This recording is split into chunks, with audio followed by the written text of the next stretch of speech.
could you introduce again about yourself, your name and... Okay, yeah, okay.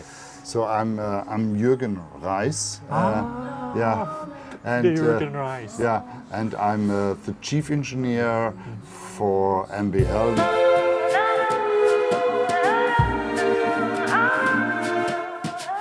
Okay, now we are in the MBL booth, and now we are going to talk about the MBL. Obviously, you are the one of the capital letters, right? The legend.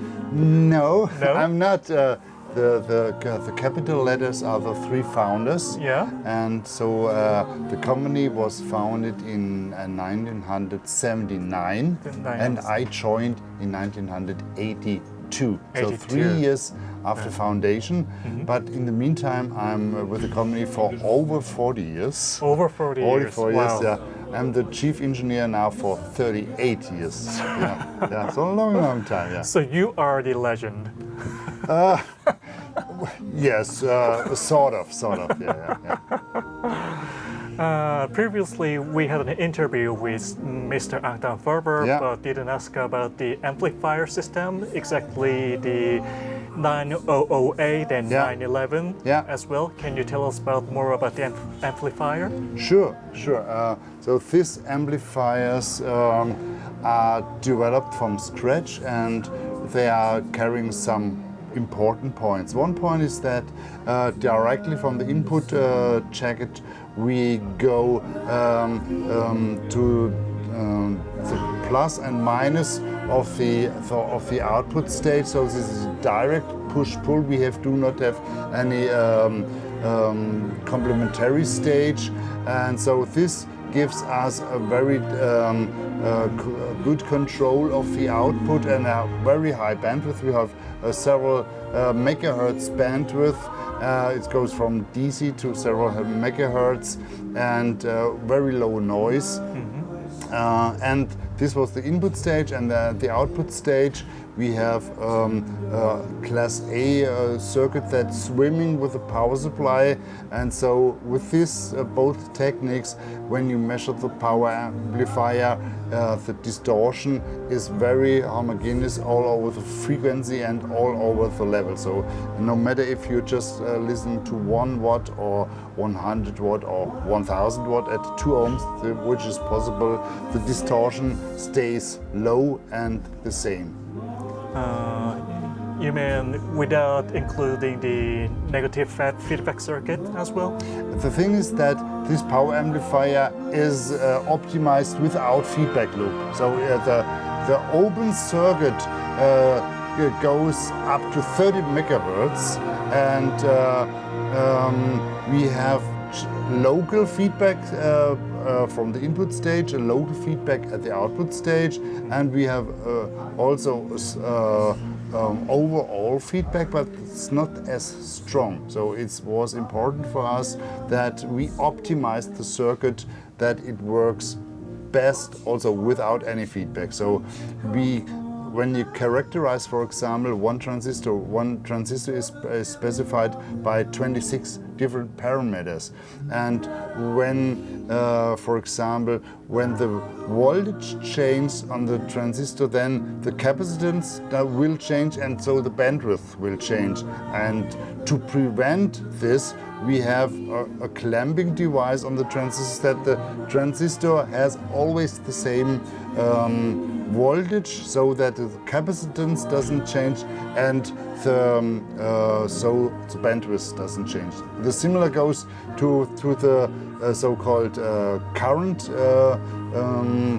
transfer function. So this beta will change with the current, and in order to compensate that, we have a parallel unit which is not in the signal path, but this helps that when the beta the current amplification would rise or fall, will counter compensate. So these two techniques, for example, are responsible that the circuit is also without any feedback very clear. Yeah. About the flagship preamplifier, when you set up the system with the flagship preamplifier, there are so many options you can change. Yeah. Any tips for the setup know-how or something with the 6010? Yeah. The thing is that originally the idea of this preamplifier came from Hi-Fi magazine. So Hi-Fi magazines came to us and said, could you please develop a preamplifier that is absolutely transparent in the highest quality, but we want to compare, for example, different inputs, and this is the reason why we have input knobs, or we want to compare different output amplifiers. So this is the reason why we have separate output groups. Yeah. And the very early versions have even a digital voltmeter, so you can adjust the level, and also have had a pink noise generator, so that you can, if you want to compare loudspeakers, you can set up the loudspeakers to the same level. So this was the original idea. So we never thought that this play amplifier will sell to regular customers. So this is really developed for magazines, but we were really absolutely surprised how many customers then have had interest in this product, and this was a very high sell for us. In that's numbers. because one of the best preamp in the world. Yeah, a lot of things. And also we have some customers, they have different versions of the preamplifier. So the 6010, 6010A and 6010B, because they love it, also take part of a history. Yeah. And in Munich, you released a new network player. Yeah, that's right. Brand new. Yeah. Could you tell us the background of this product as well? Okay, so this network player is based on our C41 and N31. So we have combined the modern DA technology from the N31, but with this sonic signature that matches the cadenza line. And so we have here 192 kilohertz DA converter possibilities, but as with all our products, they share a family sound. So it's best to stay in the same family. This gives you the most fluid sound. And with this DA converter, we have then also built in network input. So this is fully room compatible. It's AirPort SharePort compatible. So if you connect iTunes or something to it over a network or wireless, if you connect this to your wireless network, or we have also UPnP compatibility, so you can connect JRiver or Audivana or any other UPnP source to it, and all share the same volume control. So if you listen, for example, to the USB input and control the volume to 50, for example, and you switch then to Roon will have the same volume. And if you then on your Roon app go down with the volume to 45, for example, and then change the input to Toslink, this Toslink input will have also the same level. And also important that we do not change the bits. So we never change any of this 24-bit that goes to the DA converter chip. So we have still always the full resolution. So we change the volume on the output side of the modulator. So we do not lose any bits. So it's very high transparent in the sound. Yeah.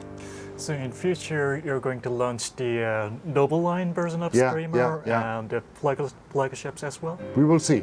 Yeah, Noble line, yes, for sure. Yeah, in the near future? Yeah. In the near future, yeah. Near future means hopefully next year. Next year, that's great news. Yeah. And this unit really sounds great. So it's great. It works great, yeah. It says if we order a new product of MBL, we have to wait too many times to get delivered recently. Recently, yes. We have also recently some parts are no longer available in such short periods. So also we have to wait sometimes much larger times than we have had wait before. But hopefully maybe this will change in the near future again, because we were able to deliver relatively short time until some years ago. And so we are not direct responsible that some customers have to wait longer than they used to wait in short time the years before. Actually, in Korean customer, I believe they are waiting for the extreme model to get delivered, right? Yeah. The extreme. We have a very high demand. Yeah. But it takes time. Yeah. We have had some years where we were able to ship relatively short time, but nowadays it takes. We are sorry, it takes a bit longer. Yeah. Where in future are you going to launch the new version of flagship preamplifier or the power amplifier as well? I do not want to talk too much in the future, but we already think about that. Yeah. But it's would be wrong for a customer who wants to buy now the flagship preamp to wait. This is We'll never do that. Don't worry about it. Yeah. I'm just curious about the new model as well, and in marketing-wise, is my personal opinion, but it's better to get a new design, I think. Could be. We are not sure about that, because we have new design introduced with the cadenza line, we have new design with a new noble line, and at this moment I have good ideas about the technical points, but not with the design. So It's a very strong MBL philosophy. Yeah, but it would be really wrong to wait for this, because you live now, But our products have a high value, even if they are some years old or some years used, So coming Wednesday, we are going to visit MBL factory as well. Good. So are you be in there too as well? I will be still here in Munich for extreme setup. Extreme setups. But there will be really some good persons that can show you a lot of interesting things in the production. You can be assured. Could you introduce again about yourself, your name, and? Okay. So I'm Jürgen Reis. And Jürgen Reis. And I'm the chief engineer for MBL now for 38 years, and I'm with MBL for 40 years already. And I'm responsible for each and every product. So I'm doing the DA, linear preamplifiers, power amplifiers, and loudspeakers. So I do not do all the same time. So over the years I learned a lot of, and it's also good to have the knowledge and so the control over the sound, so that which amplifiers, power amplifiers fits the preamp, and what parts are responsible for what you hear and what you measure. So with the preamplifiers, for example, every preamplifier measures really good. But if I want to create a preamplifier for the condenser line or for the noble line, I have to take into account how the parts are sounding. And so I choose this. I can describe each and every part by sound. So I can tell you, in this preamp, this resistor sounds like this capacitor like that, and this is the reason why I put this one in this noble line preamp, or this one in the cadenza preamp, or this in the reference line preamp. Okay, that was an interview with Chief Technical how should I? Engineer. Chief Technical Engineer, Mr. Jürgen Rice. Thank you for your great interview. Thank you very much. Yeah. Thank you. 한국 뭐 MBL 분들한테 Do you have any? Would you like to leave some comments for the Korean fans, MBL fans? Because we are going to upload this video on the YouTube. Yeah. My recommendation would be enjoy music, enjoy listening to the system, whatever musical taste you have. Music is really a great part of life. Thank you. Thank you, Yeah. Mr. Rice. Yeah.